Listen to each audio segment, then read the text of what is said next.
اللہ الرحمن الرحیم۔ السلام علیکم، welcome to our channel Urdu story centre.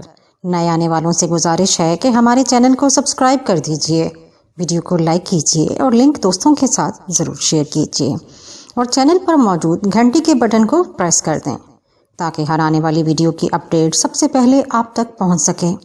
پیش خدمت ہے اردو ناول معصوم چڑیل کا اگلا حصہ۔ پھر اس نے کہا، انسان عجیب و غریب احساسات کا مالک ہوتا ہے۔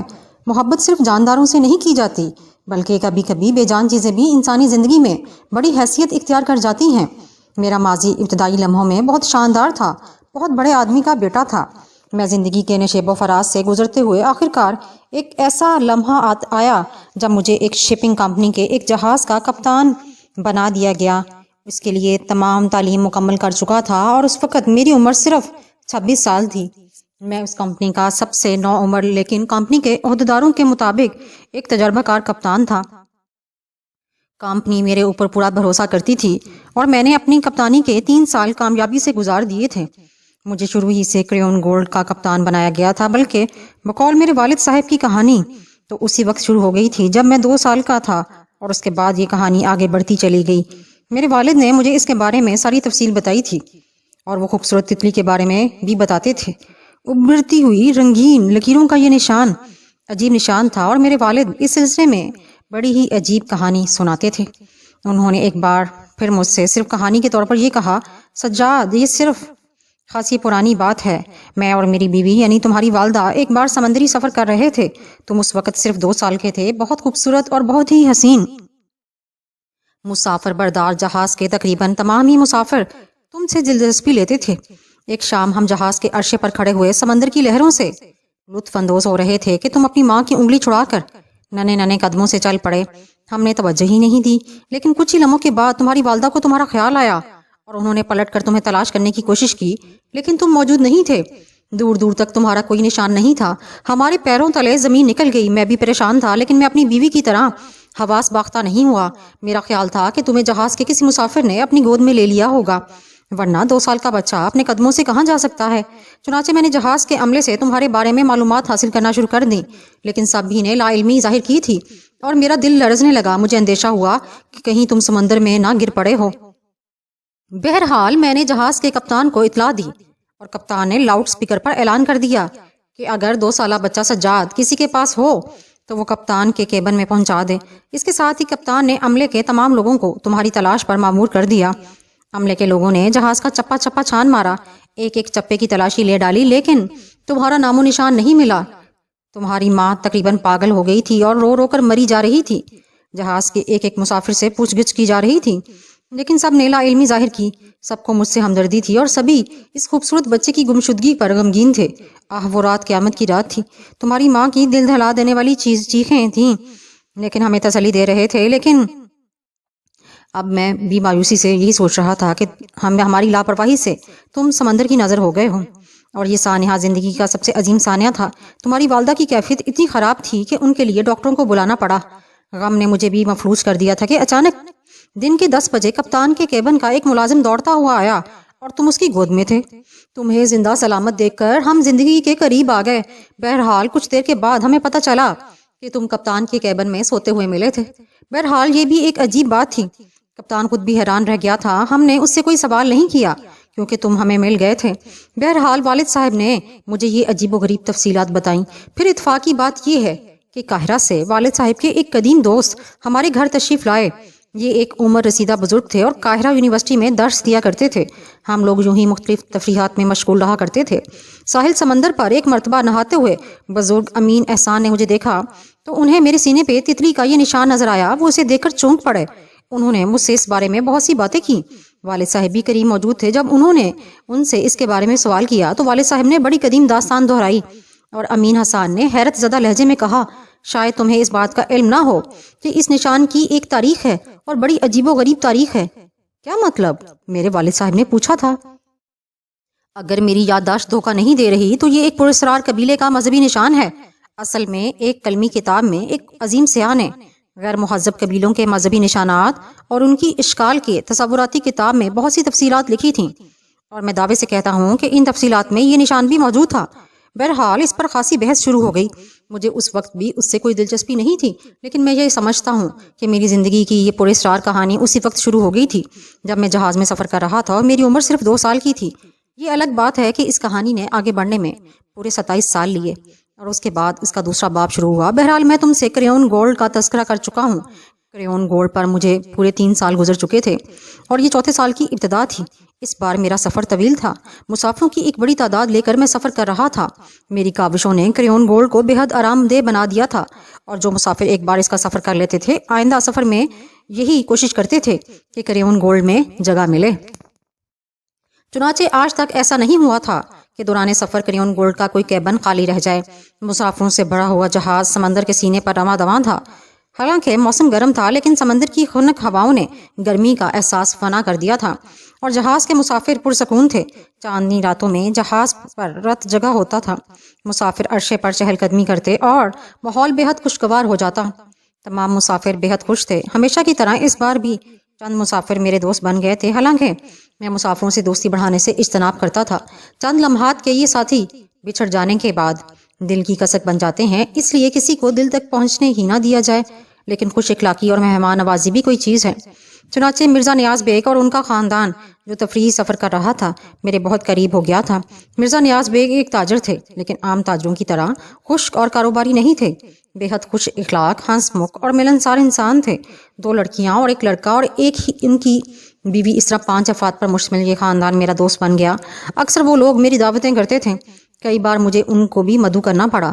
سبھی مجھ سے بے حد بے تکلف ہو گئے تھے، خاص طور پر مرزا نیاز بیگ کی لڑکیاں سویرا اور عظما ہر وقت میرے آس پاس گھسی رہتی تھیں۔ وہ بے حد بے تکلف ہو گئی تھیں اور دوران گفتگو اتنی بے تکلف ہو جاتی کہ مجھے خاموش ہو جانا پڑتا، لیکن میں نے اندازہ لگا لیا کہ دل کی چور نہیں تھیں، بہت صاف گو تھیں۔ بہرحال ایک دوست کی حیثیت سے میں انہیں پسند کرنے لگا تھا۔ بہرحال اس کہانی سے ان لوگوں کا کوئی تعلق نہیں ہے، اس لیے یہاں ان کا تذکرہ فضول ہے۔ 4 اپریل کی ایک گرم رات تھی۔ حالانکہ اپریل کا موسم گرم نہیں ہوتا، لیکن آج دن بھی سخت گرم رہا تھا اور فضا میں بھی حبس تھا۔ مسافر اپنے کیبنوں سے بہت کم باہر نکلے تھے۔ باہر کی نسبت کیبن سرد تھے، اس لیے وہ کیبنوں میں ہی گھسے رہے، لیکن کب تک؟ رات کو وہ باہر نکل آئے۔ عرصے پر بے پناہ ہجوم ہو گیا، لیکن ہوا اب بھی بند تھی اور فضا میں حبس تھا۔ گرمی سے مسافر خود کو بہلانے کی کوشش میں مصروف تھے۔ میرے اسسٹنٹ نے سمندر کی اس رنگ پر تشویش کا اظہار کیا تھا، لیکن وہ اپنے تجربے کو مجھ سے زیادہ نہیں جانتا تھا۔ میں نے اس سے کہہ دیا تھا کہ موسم خراب ضرور ہے، لیکن طوفان کے آثار نہیں۔ تب وہ مطمئن ہو گیا۔ وہ سب میرے اوپر بے حد اعتماد کرتے تھے۔ چاند نکل آیا تھا اور سمندر پار چاندنی تڑپ رہی تھی۔ مسافر عرشے پر چہل قدمی کر رہے تھے اور جوں رات گزرنے لگی عرشے پر بھیڑ کم ہوتی رہی اور رات کو 1 بجے تک پورا عرشہ خالی ہو گیا۔ مجھے بھی نیند آ رہی تھی، چنانچہ سونے کے لیے چل پڑا، لیکن نہ جانے کیوں بستر پر لیٹنے کے بعد میری نیند اڑ گئی۔ میرے ذہن میں کوئی بڑا گندا خیالات بھی نہیں تھے جن کی وجہ سے نیند نہ آ رہی ہو، بس ایک عجیب سی بے کلی تھی، ایک انوکھا احساس تھا، ایک پریشان سی کیفیت۔ کافی دیر میں بستر پر کروٹیں بدلتا رہا، پھر جب کسی طور نیند نہیں آئی تو میں اٹھ گیا۔ سلیپنگ سوٹ پہن کر میں باہر نکل آیا اور میرے قدم عرشے کی طرف بڑھ گئے کہ شاید آسمان کے نیچے کھلی فضا کوئی سکون بخش دے۔ اس سے قبل یہ کیفیت میری کبھی نہیں ہوئی تھی۔ میں تو بڑا حشاش بشاش انسان تھا، کوئی فکر نہیں تھی، عیش و عشرت کی زندگی گزار رہا تھا۔ پھر یہ سب کچھ کیا تھا؟ لیکن خود میرا ذہن اسے سمجھنے سے قاصر تھا۔ میں عرشے پر آ گیا۔ سمندر کا لامتناہی سکوت، لہروں پر لوٹتی چاندنی، بڑا دلکش اور پرسکون منظر تھا، لیکن اس منظر نے بھی میری بے چینی کو دور نہیں کیا۔ دور کہیں رات کے جاگنے والے خلاصی وائلن بجا رہے تھے۔ وائلن کا تڑپتا سسکتا نغمہ میرے کانوں کو برا لگ رہا تھا۔ انہیں روکنا بھی مجھے گوارا نہیں تھا۔ اپنے گھروں سے دور سمندر کے سینے پر زندگی گزارنے والے ان جفاکشوں کو خوشی کے چند لمحات میں اثر آ جاتے ہیں تو میرے اوپر کیا اثر پڑتا تھا۔ ریلنگ سے ٹک کر کھڑا ہو گیا۔ ان کی دھیمی آوازیں میرے کانوں سے ٹکرا کر سماعت کو زخمی کر رہی تھیں۔ دفعتاً مجھے اپنے بائیں سمت ایک آہٹ محسوس ہوئی اور میری محویت ٹوٹ گئی۔ میں نے پلٹ کر دیکھا، چند سائے میرے سامنے کھڑے تھے، سیاہ رنگ کے لباس میں ملبوس۔ ان میں ایک عورت تھی اور 2 مرد، لیکن ان کے حلیے دیکھ کر میں چونک پڑا۔ وہ افریقی نسل سے تعلق رکھتے تھے، اور کوئی افریقی، میرا مطلب ہے کہ اس قسم کے افراد اس جہاز میں سفر نہیں کر رہے تھے۔ پھر یہ لوگ کہاں سے آ گئے؟ ان کے چہرے تاریکی کے مظہر تھے، صرف آنکھوں کے سفید ڈھیلے نظر آ رہے تھے۔ میں تعجب سے انہیں دیکھ رہا تھا، پھر ان کے کھڑے ہونے کے انداز بھی عجیب تھا، ایسا لگتا تھا جیسے وہ میرے پاس ہی آئے ہوں۔ میں انہیں دیکھتا رہا، ذہن کے نہ جانے کون سے گوشے میں ایک خیال ابھرا، یہ چہرے اجنبی نہیں ہیں، کہیں نہ کہیں انہیں دیکھا ہے، کہاں اور کب یہ یاد نہیں آ رہا۔ تینوں سائے خاموش کھڑے تھے اور یہ خاموشی کئی منٹ طویل ہو گئی۔ آخر مجھے ہوش آیا اور میں چند قدم ان کی طرف بڑھ گیا۔ کیا بات ہے؟ کون لوگ ہیں آپ؟ کیا چاہتے ہیں؟ میں نے بیک وقت کئی سوال کر دیے، حالانکہ یہ سوال غیر فطری تھے۔ سب سے پہلی بات تو یہ تھی کہ وہ جہاز پر کہاں سے آئے؟ تب ان میں سے ایک فرد آگے بڑھا، اس نے سیاہ رنگ کی ایک پلیٹ میرے سامنے کر دی جس پر شاید فاسٹ فورس سے ایک نشان بنا ہوا تھا، ایک چمکدار نشان۔ میں تعجب سے اس پلیٹ کو دیکھنے لگا۔ چاندنی میں تتلی کی یہ پلیٹ صاف نظر آ رہی تھی اور اس پر چمکتا ہوا نشان۔ دفعتاً میرے ذہن میں ایک دھماکہ ہوا، تتلی جیسا یہی نشان تو میرے سینے پر موجود تھا۔ میرا ہاتھ غیر ارادی طور پر اپنے سینے کو ملنے لگا۔ تب مرد نے گردن جھکا لی اور واپس اپنے ساتھیوں کے سامنے جا کھڑا ہوا، اور پھر وہ عورت آگے بڑھی اور میرے قریب پہنچ گئی۔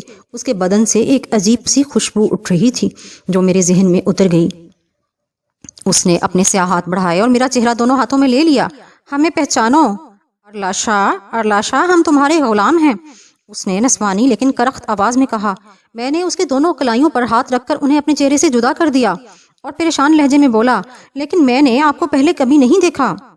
27 سال بہت ہوتے ہیں میرے لال، لیکن بعض رشتے صدیوں قائم رہتے ہیں۔ دل کی گہرائیوں کو ٹٹولو، ہم یاد آ جائیں گے، عورت نے کہا۔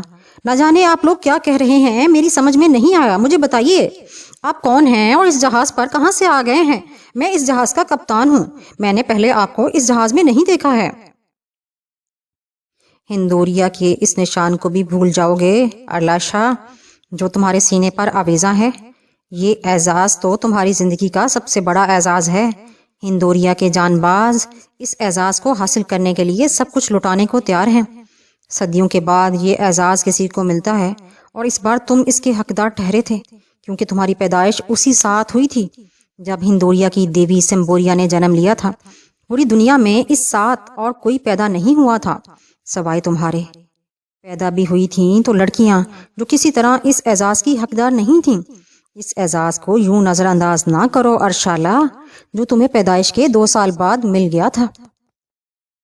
میری سمجھ میں کچھ نہیں آتا، نہ جانے آپ لوگ کیا کہہ رہے ہیں۔ براہ کرم میرے آفس چلیں اور مجھے بتائیں کہ آپ کیسے آ گئے۔ آپ کو مکمل تفصیل بتانا پڑے گی۔ نہیں ارشالہ، تم بھول گئے ہو تو ہمیں سب کچھ یاد ہے، پھر ہمارا فرض ہمیں مجبور کر رہا ہے کہ ہم زیادہ وقت صرف نہ کریں۔ آؤ ارشالہ، کشتی تمہاری منتظر ہے، ورنہ بہت وقت ہو جائے گا۔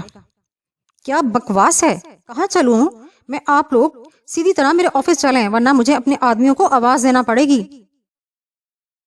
غلاموں اور پرستاروں سے ایسا سلوک اچھا نہیں ارشالہ، ہماری کیا مجال تو ہم تمہارے ساتھ کوئی زیادتی کریں، مگر تم بھی ہمیں دکھ نہ دو، اس بار مرد نے کہا۔ ارے آپ لوگ یا تو خود پاگل ہیں یا مجھے پاگل بنانے کی کوشش کر رہے ہیں۔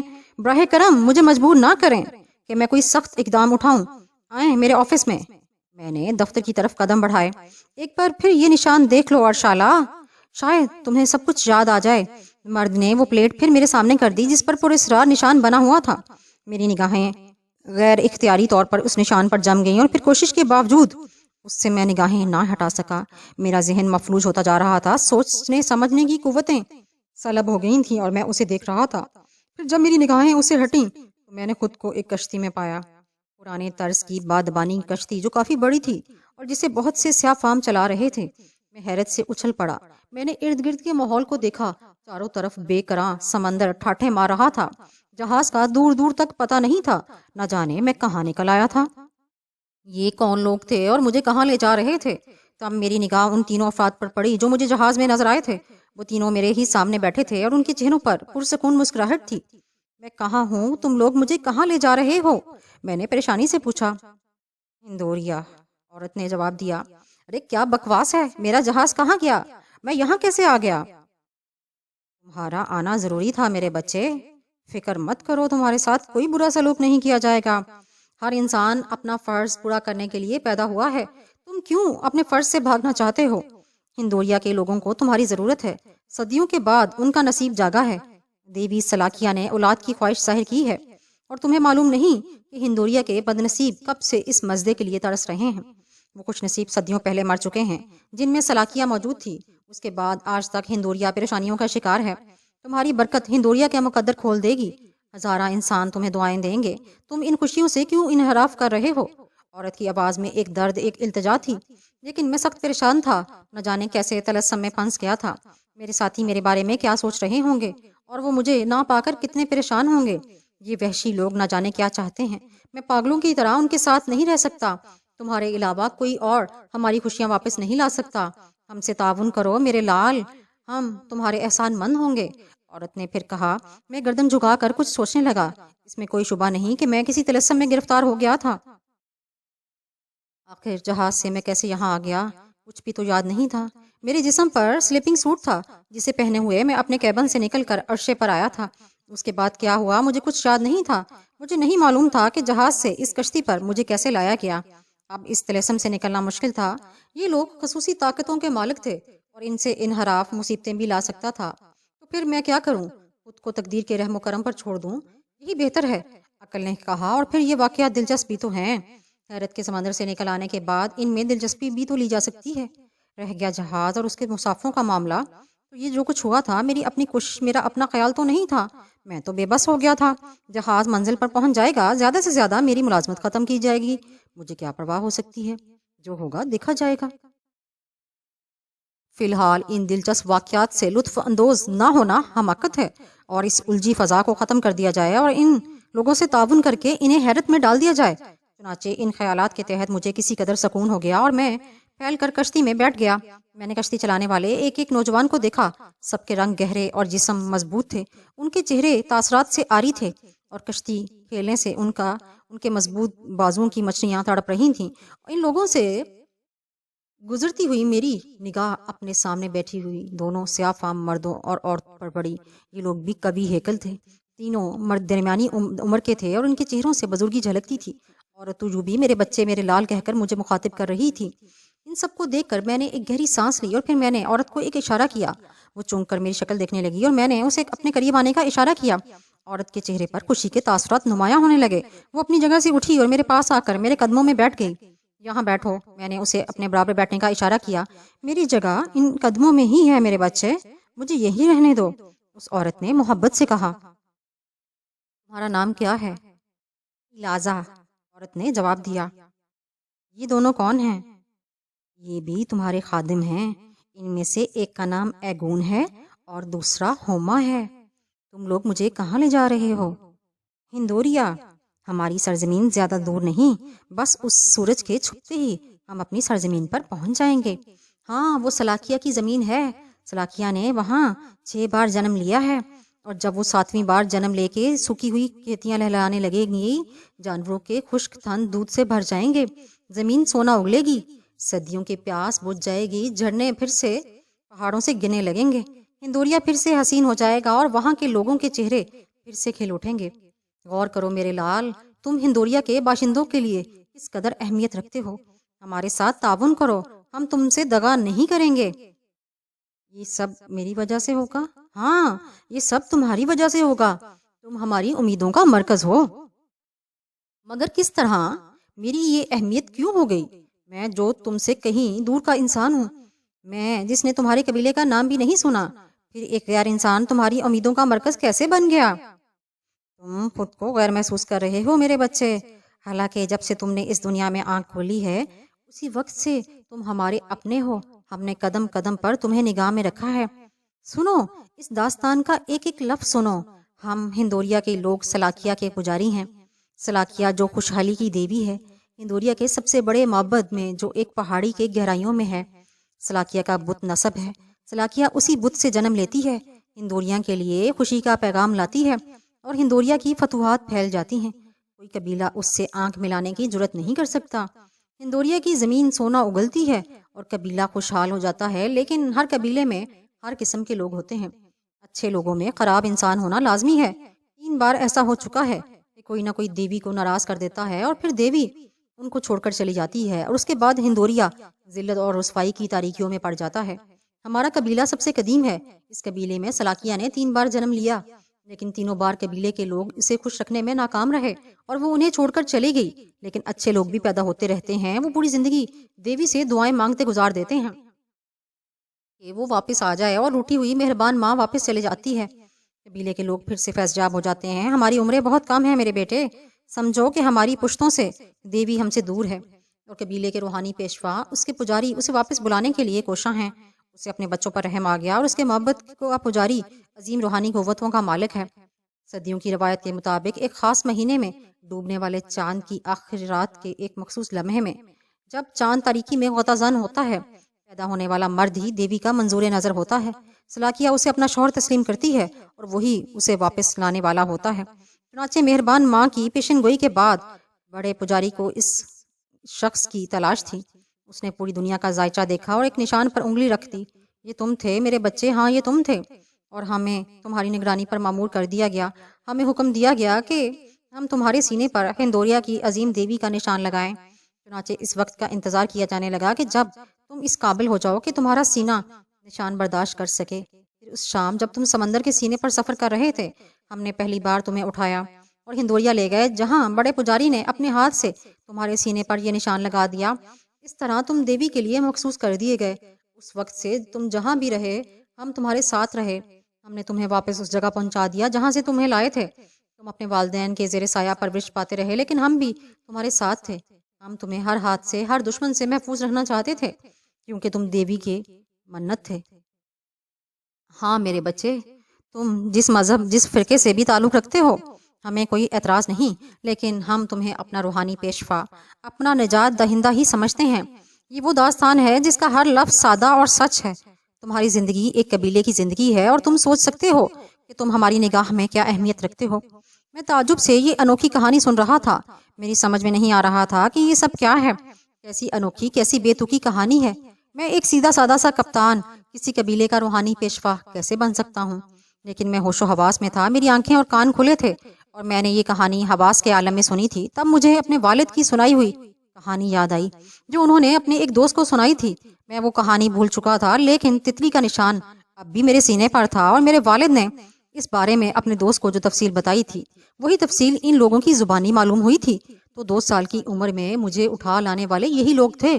میں نے ایک گہری سانس لے کر سوچا، اور پھر میرے ذہن میں عجیب عجیب خیالات آنے لگے۔ یہ وحشی جن کی پراسرار کہانیاں میں نے سنی تھیں، نہ جانے میرے ساتھ کیا سلوک کریں گے۔ ان کے ہاں قربانی کی رسم بھی تو ہوتی ہے، دیوی کی نہ جانے کیا صورت ہو۔ ان کے وحشیانہ عقائد میرے ذہن میں گھومنے لگے، اور میں کسی قدر خوفزدہ ہو گیا۔ میں نے خوفزدہ نگاہوں سے کشتی کھینچنے والے وحشیوں کو دیکھا۔ ان کے جسم توانا تھے اور چہرے خوفناک، میرے ہاتھ پاؤں بے جان ہونے لگے تھے۔ انوکھے تصور میرے ذہن میں جا گزیں تھے۔ بہرحال فرار کی کوئی راہ نہیں تھی۔ میں پراسرار طلسم میں پھنس گیا تھا۔ اس سمندر میں گر کر بھی کیا کر سکتا تھا؟ چنانچہ میں نے خود کو خدا کے حوالے کر دیا۔ جو قسمت میں لکھا ہے ہو جائے گا، اور ایک بار پھر سکون مل گیا۔ کشتی کا سفر جاری رہا۔ نہ تھکنے والے غلام اسی جوش و خروش سے کشتی چلا رہے تھے۔ پھر پورا دن اور ایک رات سفر کرنے کے بعد جب صبح کو کشتی میں میری آنکھ کھلی، ایک خوبصورت سرزمین میرے سامنے تھی۔ کشتی اس کے قریب پہنچ چکی تھی۔ میں نے آنکھ کھول کر یہ سرزمین دیکھی تو بڑی فرحت کا احساس ہوا۔ بھورے رنگ کا ساحل، جس کے عقب میں سرسبز درخت نظر آ رہے تھے، خالی پڑا تھا، کسی انسان کا پتہ نہیں تھا۔ کشتی برق رفتاری سے ساحل کی طرف دوڑ رہی تھی، اور پھر وہ کنارے پر پہنچ گئی۔ باقی غلام پانی میں کود پڑے، اور انہوں نے ہاتھوں سے کشتی کو خشکی پر کھینچنا شروع کر دیا۔ انہوں نے پوری کشتی کو خشکی پر کھینچ لیا۔ اب دونوں مرد اور عورت نیچے اتر گئے۔ پھر انہوں نے مجھ سے نیچے اترنے کی فرمائش کی، اور میں ایک کرہ کے ساتھ نیچے اتر آیا۔ آؤ میرے بچے، بڑا پجاری تمہارا منتظر ہوگا، عورت نے مجھ سے کہا، اور میں ان تینوں کے ساتھ چل پڑا۔ میں ذہنی طور پر یکسو نہیں تھا۔ میں ان لوگوں کے ساتھ ریت کے ساحل طے کرنے لگا۔ تھوڑی دیر کے بعد ہم درختوں کے پاس پہنچ گئے۔ بڑے گنجان درخت تھے جن سے گزرنے کا راستہ نہیں تھا، لیکن درختوں کے ایک جھنڈ سے گم ہو کر میں نے ایک راستہ دیکھا۔ درختوں کے درمیان ایک سرنگ بنی ہوئی تھی، جو درختوں کو کاٹ کر بنائی گئی تھی۔ عورت سب سے آگے تھی، اس کے پیچھے میں، اور میرے پیچھے دونوں سیاہ فام تھے۔ عورت میری رہنمائی کر رہی تھی۔ درختوں کو کاٹ کر بنائی گئی سرنگ بہت طویل تھی۔ ہم بتدریج گہرائی میں اترتے جا رہے تھے۔ آگے درخت اتنے گھنے تھے کہ دن کی روشنی کے باوجود یہاں تاریکی تھی، یہاں تک کہ ایک مقام ایسا آ گیا جہاں ہاتھ کو ہاتھ سجائی نہیں دیتا تھا۔ چنانچہ مجھے یہ بھی اندازہ نہ ہو سکا کہ درختوں کی اس سرنگ کا اختتام ہو گیا، لیکن عورت اور اس کے ساتھی چونکہ اس راستے سے پوری طرح واقف تھے، اس لیے انہیں دقت نہیں ہو رہی تھی۔ عورت رک گئی، میرے ہاتھ اس کے جسم سے ٹکرائے تھے، تب مجھے احساس ہوا کہ وہ رک گئی ہے۔ پھر میں نے ایک دروازے کے کھلنے کی چرچراہٹ سنی اور میں تاریکیوں میں آنکھیں پاڑنے لگا۔ آؤ، مجھے عورت کی آواز سنائی دی اور میں نے قدم آگے بڑھا دیے۔ کسی دروازے کی چوکھٹ سے مجھے ٹھوکر لگی، لیکن میرے پیچھے آنے والوں نے مجھے سنبھال لیا۔ سیڑھیاں ہیں، میرے پیچھے آنے والوں نے بتایا۔ ہم اس سرنگ کے ذریعے نیچے گہرائیوں میں اترے تھے اور اس کے بعد سیڑھیاں۔ میں نے ایک گہری سانس لی اور سیڑھیاں طے کرتا رہا۔ سیڑھیوں کے اختتام پر ایک ننھا سا سفید نقطہ نظر آیا تھا۔ یقیناً یہ روشنی تھی، لیکن اس کی گہرائی دیکھ کر مجھے چکر آنے لگا۔ روشنی کا نقطہ پھیل رہا تھا، پھر مجھے ایک چوڑا دہانہ نظر آیا اور تھوڑی دیر کے بعد اس عظیم الشان دروازے پر پہنچ گئے۔ گہری تاریکی سے گزر کر میں تیز روشنی میں پہنچا تھا، اس لیے میری آنکھیں بند ہونے لگیں اور میرے ساتھیوں نے مجھے پکڑ لیا۔ آنکھیں بند کیے کیے میں نے مزید چند قدم طے کیے اور پھر روشنی کم ہوئی۔ میں نے آنکھیں کھول دی، تب میں نے خود کو پتھروں سے تراشے ہوئے ایک کمرے میں دیکھا۔ خاصا کشادہ کمرہ تھا، دیواروں پر جانوروں کی کھوپڑیاں سجی ہوئی تھیں۔ ایک دیوار میں مومی شمع جل رہی تھی، نیچے فرش پر نرم گھاس بچھی ہوئی تھی اور مجھے ایسا لگ رہا تھا جیسے میں کسی اعلیٰ پائے کے قالین پر چل رہا ہوں۔ مشعل کی روشنی میں نے اس گھاس کو دیکھا، یقیناً سمندری گھاس تھی۔ ایک پتھر کی چٹان پر مسحری بنائی گئی تھی، اس پر چیتے کی کھال بچھی ہوئی تھی۔ بس یہ تھی اس کمرے کی کل کائنات۔ مجھے لانے والے میرے سامنے کھڑے تھے، میں ان کی شکل دیکھنے لگا۔ ہماری ذمہ داری یہاں ختم ہو جاتی ہے، اب تم بڑے پجاری کے مہمان ہو، اس کے بعد وہی تمہاری میزبانی کریں گے، عورت نے کہا، اور پھر وہ تینوں رکوع کے انداز میں جھکے اور دروازے کی طرف بڑھے۔ سنو تو، میں نے گھبرا کر انہیں آواز دی اور وہ رک گئے۔ اس وحشت ناک جگہ پر میں تنہا رہوں گا؟ تنہا نہیں، تمہاری خدمت کے لیے بہت سے غلام حاضر ہیں۔ کہاں ہیں؟ میں نے چاروں طرف دیکھتے ہوئے کہا۔ ارشالہ کے غلاموں، سامنے آؤ، عورت نے کہا، اور اسی وقت غار میں بے شمار دروازے کھل گئے۔ ہر دروازے سے ایک سیاہ فام وحشی اندر آ گیا اور وہ سب قطار میں کھڑے ہو گئے اور میرے سامنے جھک گئے۔ ارشالہ کو پہچانتے ہو؟ پہچانتے ہیں، انہوں نے کہا، اسے کوئی تکلیف نہ ہونے پائے۔ اور سنو، تم اپنی ہر ضرورت کے بارے میں ان سے کہہ دو گے، تمہاری ناراضگی ان کی موت ہوگی۔ میں نے وحشت زدہ نگاہوں سے ان وحشیوں کو دیکھا جو رحم طلب نگاہوں سے میری طرف دیکھ رہے تھے۔ چنانچہ میں نے عجیب سے انداز میں گردن ہلال دی۔ تب عورت اور اس کے دونوں ساتھی کمرے سے باہر نکل گئے۔ میرے غلام گردن جھکائے کھڑے تھے اور میں ان میں سے ایک ایک کی شکل دیکھ رہا تھا۔ پھر میں نے ان میں سے ایک کو اشارہ کیا اور اس نے میرے حکم کی تعمیل کی۔ تمہارا نام کیا ہے؟ کاں، اس نے پھٹی پھٹی آواز میں جواب دیا۔ کاں، باقی لوگوں کو واپس بھیج دو۔ میں نے دوسرا حکم دیا اور کاں نے اشارہ کیا۔ وہ سب گردن جھکائے انہی دروازوں کی طرف بڑھ گئے جن سے وہ برآمد ہوئے تھے۔ صرف کاں میرے نزدیک گردن جھکائے کھڑا رہ گیا۔ تم مجھے جانتے ہو؟ تجھے کون نہیں پہچانے گا عظیم ارشالہ؟ کیوں، کیا تم نے مجھے دیکھا ہے؟ تیری تصویر تو ہمارے سپنوں میں محفوظ ہے، ہم نہ جانے کب سے تیرے انتظار میں تھے۔ تیرے آنے کی عظیم خبر جوشان نے پہلے ہی دی تھی۔ جوشان کون ہے؟ معبد کا سب سے بڑا پجاری، ہندوریا کی سب سے عظیم شخصیت، ہمارا رہنما، دیوی کا منظور نظر۔ اوہ، میں نے گہری سانس لی اور پھر میں نے کسی خیال کے تحت کہا، کیا جوشان بہت بوڑھا ہے؟ ہمارے دادوں پر دادوں نے اس کی غلامی کی ہے۔ کیا وہ پراسرار قوتوں کا حامل ہے؟ وہ ہندوریا کی قسمت کا مالک ہے، عظیم قوتیں ان کی غلام ہیں۔ سلاکیہ نے اسے بہت سی قوتیں دے دی ہیں، وہ دلوں کے راز جان سکتا ہے، وہ زمین کی گہرائیاں اور آسمان کی بلندیاں ناپ سکتا ہے، کاں نے عقیدت کے لہجے میں کہا۔ میں نے ایک بڑی سی سانس لے کر اس سے پوچھا، یہ کون سی جگہ ہے کاں؟ سلاکیہ کا عظیم معبد ہے۔ اس عورت نے تمہیں بتایا ہے کاں کہ میری ناراضگی تمہاری موت ہے؟ اس لیے تم مجھے بتاؤ کہ دیوی سلاکیہ کو کیسے جنم دیا جائے گا؟ کیا یہاں انسانی زندگی کی قربانی دی جاتی ہے؟ میں نے کہا، اور میرے اس سوال پر کاں کی آنکھیں حیرت سے پھیل گئیں۔ اس نے پریشان نگاہوں سے چاروں طرف دیکھا اور پھر بھرائی ہوئی آواز میں بولا، میرے اوپر بھروسہ کریں میرے آقا، بد نصیب کاں کی زندگی ہی کتنی ہے، یہ راز تو وہ بوڑھے بھی نہیں جانتے جن کی گردنیں ہلتی ہیں۔ صدیوں پہلے دیوی سلاکیہ ہمارے درمیان آئی تھیں اور پھر وہ ناراض ہو کر چلی گئی تھیں اور ہمارے اندر پھوٹ پڑ گئی، ہم کمزور ہو گئے۔ لیکن اب زمین میں کونپلیں پھوٹنے لگی ہیں، دریاؤں میں پانی آ گیا ہے، درختوں پر پتے لگنے لگے ہیں، اور عظیم پجاری کہتا ہے کہ یہ دیوی سلاکیہ کی آمد کی خبر ہے۔ ہم سب اس کے منتظر ہیں ارشالہ، ہماری آنکھیں تمہیں دیکھنے کو ترس رہی تھیں، ہم نے تمہاری صورت دیکھ لی ہے اور اب ہمیں یقین ہے کہ سلاکیہ ہم میں ضرور آئے گی، اب ہندوریا کی قسمت جاگنے لگی ہے۔ میں نے گہری سانس لی، بلا شبہ یہ سادہ انسان جھوٹ نہیں بول رہا ہوگا، اس کا چہرہ اس کی سچائی کا مظہر تھا، لیکن بہرحال وہ میرے دوسرے سوال کا جواب دے سکتا تھا۔ کیا دیوی سلاکیا انسانی جان کی بھینٹ قبول کرتی ہے؟ نہیں، وہ رحم کی دیوی ہے، اسے انسانی خون کی طلب نہیں۔ جو شان کہا کرتا ہے کہ انسانی زندگی کی قربانی ظالمانہ کھیل ہے جسے وحشی قبیلے انجام دیتے ہیں، دیوی خون کی پیاسی نہیں ہے، وہ تو محبت کے پھول لے کر دنیا میں آتی ہے اور اس کے بعد سے وہ صرف محبت کے پیغام دیتی ہے۔ اس لیے ہمارے ہاں انسانی خون کی بھیڑ نہیں دی جاتی۔ اور یہ سن کر میرے دل سے ایک بوجھ ہٹ گیا، میرے دل سے خوف نکل گیا۔ جو کچھ میں نے سوچا تھا وہ نہیں ہے، اور اگر یہاں میری زندگی خطرے میں نہیں تو پھر کوئی بات نہیں، میں پوری دل جمعی سے ان لوگوں میں رہوں گا اور ان کے سادہ معصومانہ رسومات سے لطف اندوز ہوں گا۔ یہاں آنے کے بعد دل میں جو وسوسے پیدا ہوئے تھے ہٹ گئے اور میں تمام واقعات میں اور زیادہ دلچسپی لینے لگا۔ میرے لیے متعین کردہ غلام میرے ارد گرد رہتے تھے اور میری جنبش ابرو کے منتظر رہتے تھے۔ وہ میرے ایک اشارے پر سب کچھ کرنے کو تیار تھے۔ یہاں آئے اب مجھے 36 گھنٹے گزر چکے تھے۔ ان 36 گھنٹوں میں اس ماحول سے اکتاہٹ ضرور محسوس ہوئی تھی۔ آسمان دیکھنے کو دل چاہ رہا تھا، لیکن کان نے درخواست کی تھی کہ ابھی اس کمرے سے نہ نکلوں۔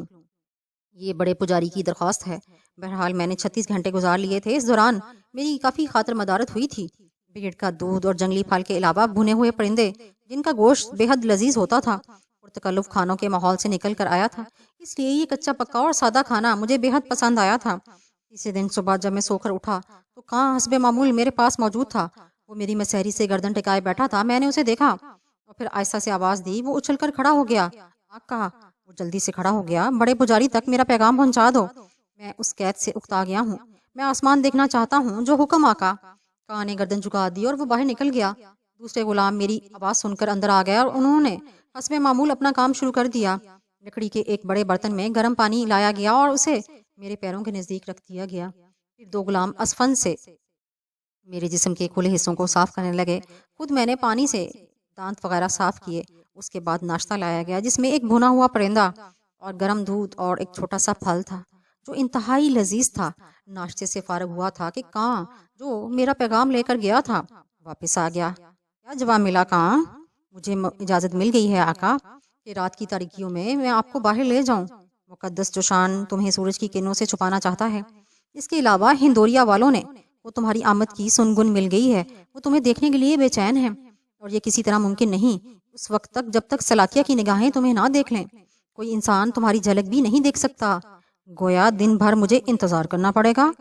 ہاں، لیکن آپ اس کمرے سے نکل سکتے ہیں، ان غاروں میں گھوم پھر سکتے ہیں، کاں نے جواب دیا۔ تب آؤ مجھے ان غاروں کی سیر کراؤ، میں نے کہا اور کاں نے گردن ہلا دی۔ یہاں آنے کے بعد پہلی بار میں غار کے اس کمرے سے نکلا اور باہر قدم رکھا۔ کمرے کے باہر وہی تیز روشنی پھیلی ہوئی تھی جسے میری آنکھیں برداشت نہیں کر سکتی تھیں، لیکن اس وقت اور اس وقت میں بہت فرق تھا۔ میں نے دیکھا روشنی کی کرنیں بے پناہ بلندی پر تھیں۔ جس جگہ میں کھڑا تھا وہاں چاروں طرف قدرتی پتھروں کی دیواریں انتہائی بلندیوں تک چلی گئی تھیں، بالکل ایک چوڑے کنویں کی شکل تھی۔ میں نے حیرت سے اس کنویں کو دیکھا جس کی تہ میں کھڑا تھا۔ کیا سورج کی روشنی نیچے نہیں تہ تک نہیں پہنچ سکتی؟ میں نے کان سے پوچھا۔ نہیں میرے آقا، اسے اس انداز سے بنایا گیا ہے کہ شعائیں روشنی تو دے سکیں لیکن تہ نہ چھو سکیں۔ اسے انسانی ہاتھوں سے بنایا گیا ہے؟ نہیں، اس سے قبل یہاں سنگلاخ چٹانیں تھیں، بڑے پجاری نے اپنے طلسم سے زمین میں سوراخ کیا ہے، کان نے جواب دیا۔ بات میری سمجھ میں نہیں آئی تھی، اس لیے میں خاموش ہو گیا۔ ہاں، میں اس بڑے پجاری کے بارے میں ضرور سوچ رہا تھا۔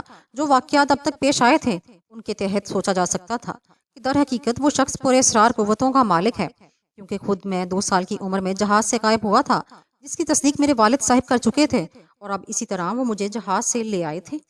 کنویں نما جگہ میں چاروں طرف سوراخ تھے جو دوسرے حصوں کے لیے راستے تھے۔ ان میں سے ایک سوراخ سے گزر کر ہم ایک بڑے ہال میں پہنچے جہاں چربی کی مشعلیں روشن تھیں۔ غار کی دیوار پر روغنی تصاویر بنی ہوئی تھیں اور یہ تصاویر میرے لیے کافی دلچسپ تھیں۔ ان تصاویر سے یہ تاریخ اور ان کے عقائد کا پتہ چلتا تھا۔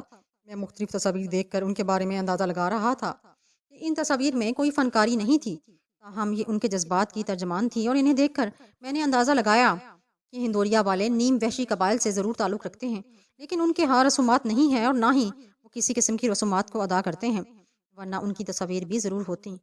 مجھے ایک غار کی سیر کرا رہا تھا۔ ایک غار کی دیوار میں نے اس قبیلے کا وہ نشان بھی دیکھا جو میرے سینے پر موجود تھا۔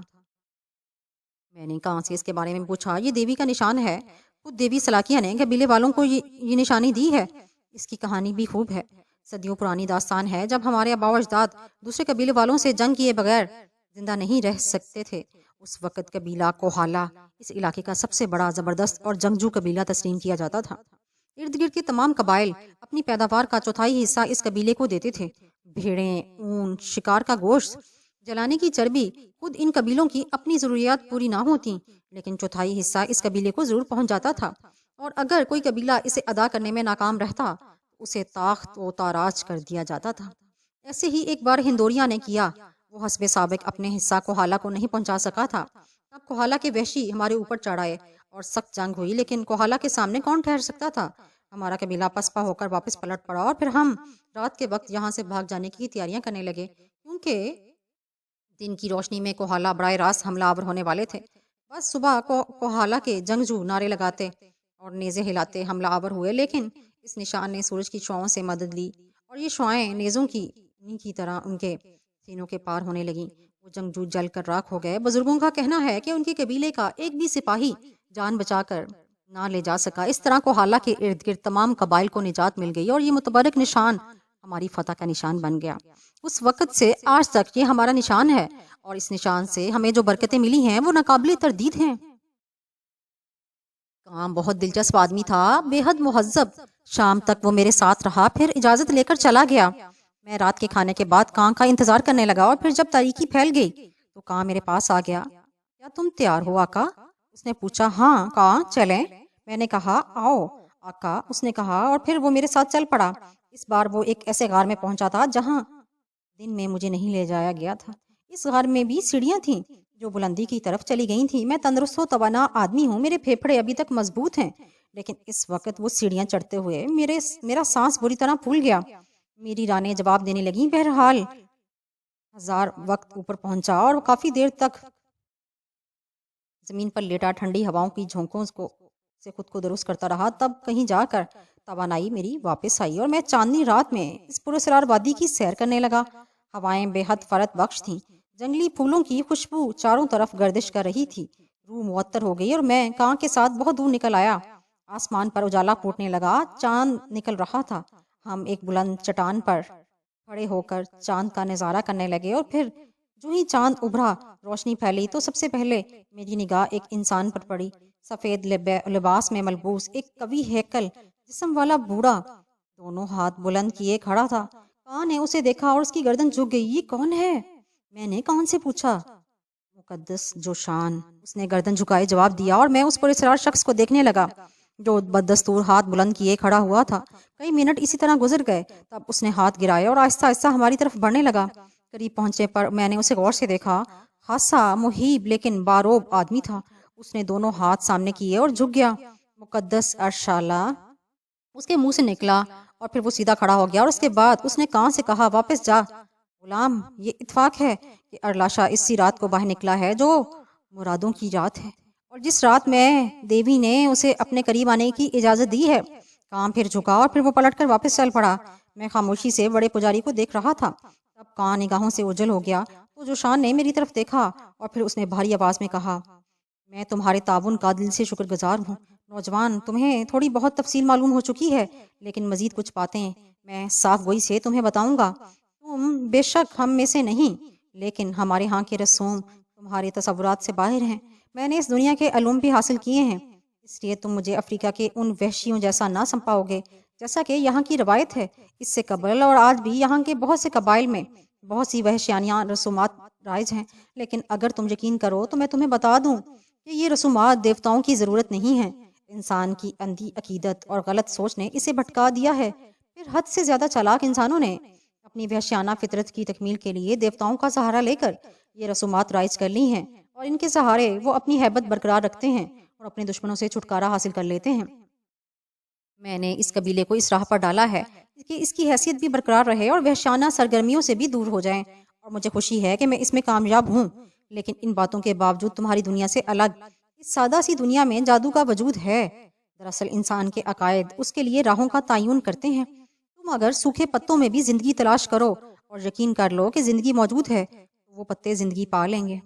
ہماری یہ باتیں تمہاری دنیا کی رسومات سے جدا ہیں، ہماری زندگی کی راہیں تم سے الگ ہیں، ہم دیوتاؤں سے قریب ہیں اور وہ ہمیں سب کچھ دیتے ہیں، ان کی ہمیں ضرورت ہے، شاید تم میرے الفاظ میں الجھ جاؤ نوجوان۔ چنانچہ میں تمہیں بتا دوں کہ تمہاری دنیا اور اس کے اصولوں سے کسی حد تک واقف ہوں، لیکن تمہیں روحانی دنیا سے دور محسوس کرتا ہوں اور خود کو اس کے قریب۔ ہماری دنیا اور ہے اور تمہاری دنیا اور، چنانچہ ہم وہی کرتے ہیں جو ہمارے اصول ہیں اور ہم مطمئن بھی رہتے ہیں۔ اب تم خود دیکھ لو، تم عام دنیا کے ایک عام انسان ہو، لیکن ہمارے عقیدے نے تمہیں ہمارے لیے محترم بنا دیا ہے، اور یقیناً وہی ہوگا جو ہمارا خیال ہے۔ تم نے ابھی تک ہم سے تعاون کیا ہے، ہم تمہارے تعاون کے کچھ لمحات ہمیں اور درکار ہیں۔ ایک انسان کی حیثیت سے دوسرے انسانوں سے تعاون تمہارا فرض ہے، لیکن اگر تمہاری مصروفیات تمہیں الجھا دیں تب بھی ہماری یہی درخواست ہے کہ ہم سے تعاون کر کے ہمیں نئی زندگی دے دو۔ بوڑھے کی تقریر عجیب تھی، در حقیقت اس کا مافی الضمیر میری سمجھ میں نہیں آیا تھا، تاہم میں نے یہ اندازہ ضرور لگایا تھا کہ وہ ذہین انسان ہے اور برا نہیں ہے۔ چنانچہ چند منٹ خاموشی کے بعد میں نے پوچھا، لیکن میں ہی تمہاری نگاہوں میں کیوں آیا؟ تم مہذب دنیا کے کسی بھی انسان کو استعمال کر سکتے تھے۔ وہ عورت تمہیں بتا چکی ہے، تمہاری پیدائش ایک ایسے وقت ہوئی ہے جو ہمارے عقائد سے متعلق ہے، پوری دنیا میں اس وقت اور کوئی پیدا نہیں ہوا تھا۔ مجھے کیا کرنا ہے؟ تم سے تعاون کے وقت سے پہلے کچھ بتانا تمہارے تجسس کو ختم کر دے گا، تمہیں سوچنے کا موقع دے گا، اس لیے یہ ممکن نہیں۔ ہاں، یہ اطمینان دلانا ضروری ہے کہ تمہاری زندگی کو کوئی نقصان نہیں پہنچے گا، اور اگر میں تمہاری بات ماننے سے انکار کر دوں تو ایک مخصوص وقت کے بعد تمہیں یہ اجازت بھی ہوگی، صرف اس وقت تک تعاون کرو۔ وہ وقت کب آئے گا؟ آ گیا ہے، حیرت انگیز طور پر قریب آ گیا ہے۔ آج اسی وقت جب چاند آدھی منزل طے کرے گا، اس کے بعد ہمارا تم پر کوئی اختیار نہیں رہے گا، بوڑھے نے کہا، اور میرا دل دھڑکنے لگا، گویا وہ وقت آ گیا ہے جس کے لیے انہیں میری ضرورت تھی۔ اس کے بعد بوڑھے نے مجھ سے کوئی بات نہیں کی، وہ خاموش کھڑا رہا اور رات بیتتی رہی۔ کافی دیر اسی طرح گزر گئی، پھر بوڑھے نے ایک گہری سانس لی اور پھر میرے قریب آ کر میرا ہاتھ پکڑ لیا۔ مقدس ارلاشا، ہماری امیدیں تم سے وابستہ ہیں، یہ طے ہے کہ دیوی سلاکیہ تمہارے ذریعے جنم لیں گی، اور پھر ایک بار پھر درخواست ہے کہ اگر کچھ قوتیں تمہیں مجبور کریں کہ تم سلاکیہ کے بت سے تعاون نہ کرو تو ہماری زندگی کا خیال رکھنا، برسوں سے پریشانیوں کا شکار اس قبیلے کو تمہاری وجہ سے نئی زندگی مل جائے گی۔ آؤ میرے ساتھ آؤ۔ وہ میرا ہاتھ پکڑ کے آگے بڑھنے لگا۔ میرے دل کی بڑی عجیب کیفیت تھی، تجسس، خوف، پراسرار واقعات، ان سب نے مل کر میری عجیب کیفیت بنا دی تھی۔ میرا دل چاہتا تھا کہ بوڑھے سے ہاتھ چھڑا کر بھاگ جاؤں، اور کبھی یہ دل چاہتا تھا کہ دیکھوں کیا ہونے والا ہے، کیا ہوگا۔ میں خود بھی ایک پراسرار کہانی کا کردار بن گیا تھا۔ وہ کردار بھی تو میرے جیسے انسان ہوتے تھے جو اسرار کے طلسم میں الجھ کر عجیب و غریب حیثیت اختیار کر لیتے۔ دیکھوں تو صحیح میری کیا کیفیت ہوتی ہے، اور کسی پراسرار چکر میں الجھنے کے بعد انسان کیا محسوس کرتا ہے، اور پھر یوں بھی لاکھ یہ پجاری عام حیثیت کا کوئی انسان معلوم ہوتا تھا، لیکن اس کی پراسرار قوتیں میرے سامنے عیاں تھیں۔ میں ان کا تجربہ کر چکا تھا، میں اس کے ساتھ چلتا رہا۔ پجاری مجھے لیے ہوئے ایک بلند پہاڑی کے نزدیک پہنچ گیا جو چاندنی میں بے حد پراسرار معلوم ہو رہی تھی۔ پہاڑی بھورے رنگ کی تھی، لیکن اس میں ایک حصہ بالکل سیاہ تھا۔ اس کے سامنے چٹانیں سیڑھیوں کی طرح پھیلی ہوئی تھیں۔ بوڑھا میرا ہاتھ پکڑے پکڑے ان سیڑھیوں کو طے کرنے لگا، اور آخری سیڑھی کے پلیٹ فارم پر ہم دونوں کھڑے ہو گئے۔ سامنے ہی وہ سیاہ چٹان تھی جو بڑی ہیبت ناک معلوم ہو رہی تھی۔ بوڑھے نے آسمان کی طرف دیکھا اور اس کی آنکھوں میں ایک عجیب سی چمک پیدا ہو گئی تھی۔ چاند کافی سفر طے کر چکا تھا، اور ایک بار پھر اس کے ہاتھ آسمان کی طرف اٹھ گئے۔ وہ ہونٹوں ہی ہونٹوں میں کچھ بدبدا رہا تھا۔ میں خاموشی سے اسے دیکھتا رہا۔ کبھی ہیکل بوڑھا اپنی عمر کے لحاظ سے کافی طاقتور تھا، اس کی چمکدار نگاہیں مجھ پر جمی ہوئی تھیں۔ پھر اچانک اس کے منہ سے کچھ آوازیں بلند ہوئیں اور میں اچھل پڑا۔ میں نے اس سیاہ چٹان میں گڑگڑاہٹ کی آواز سنی اور میں پلٹ کر اسے دیکھنے لگا۔ چٹان میں ایک گول سوراخ نمودار ہو گیا۔ اس سوراخ کے سامنے سے ٹوٹنے والا ٹکڑا نیچے لڑک رہا تھا۔ میں نے خشک ہونٹوں پر زبان پھیرتے ہوئے پہلے سوراخ کو اور پھر بوڑھے کو دیکھا۔ راستہ کھل گیا، جاؤ اندر چلے جاؤ، وہاں تمہیں کوئی خطرہ نہیں ہے، مقدس سلاکیہ تمہاری منتظر ہے، اندر چلے جاؤ میرے بچے، جاؤ، اس نے کہا، اور میں نے جھجک کر سوراخ کی طرف دیکھا اور اس کی طرف گھور تاریکی نظر آ رہی تھی۔ جھجکنے کی ضرورت نہیں ہے، اندر چلے جاؤ تاکہ صبح کی روشنی پھول کھلا دے، جاؤ، وہی تمہارا مسکن ہے۔ اور میرے قدم خود بخود اس سوراخ کی طرف بڑھ گئے۔ میں نے خوفزدہ انداز میں سوراخ میں قدم رکھا اور اس کے دوسری طرف ہموار زمین محسوس کر کے میں اندر داخل ہو گیا۔